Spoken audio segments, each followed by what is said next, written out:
Berlin অ্যাওয়ার্ডসে golden বিয়ার পায় সত্যজিৎ রায়ের অশনি সংকেত। একথা সবার জানা, কিন্তু নায়িকার জন্য বাংলাদেশে যেতে হলো কেন তাকে? শ্যামল লোধের এই প্রশ্নে সত্যজিৎ বলেন, মেয়েটাকে দেখলাম, স্ক্রিন টেস্ট করলাম, সে উতরে গেল এবং খুব ভালো অভিনয় করল। তার এই মেয়েটাই হলো ববিতা। বাণিজ্যিক ধারার সিনেমায় অভিনয় করে ববিতা তখন বাংলাদেশের পরিচিত মুখ। তবে কিভাবে তিনি হয়ে উঠলেন সত্যজিতের অনঙ্গ বউ? সালটা 1972। সত্যজিৎ তখন বিভূতিভূষণ বাবুর উপন্যাস অশনি সংকেত নিয়ে সিনেমা বানাবেন ভাবছেন, কিন্তু তার চাই নতুন মুখ। এখন কোথায় পাবেন সেই নতুন মুখ?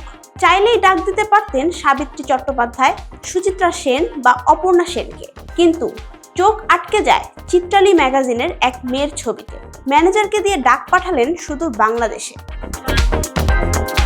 ববিতার কাছে একদিন একটা ফোন কল আসে, সত্যজিৎ রায় নাকি তাকে নায়িকা হিসেবে চান। ববিতা ভাবলেন এ তো অসম্ভব, সত্যজিৎ কেন তাকে নায়িকা হিসেবে চাইবেন? এই ভেবে ভুলে গেলেন কলের কথা। কিছুদিন পর আবার ভারতীয় দূতাবাস একই কারণে কল দিলে তিনি বুঝলেন, না, ব্যাপারটা তাহলে সত্যি। দেরি না করে চলে গেলেন কলকাতাতে, কিন্তু ছোট্ট একটা ভুল করে বসলেন নায়িকা। মানিকবাবুর বাসায় যাওয়ার আগে মুখে মেখে নিলেন প্রসাধনী। তাই দেখে অবাক সত্যজিৎ। পরের দিন আবার আসতে বললেন ববিতাকে। এবার আর ভুল করেননি নায়িকা, একদম খালি চেহারায় অডিশন দিতে আসলেন।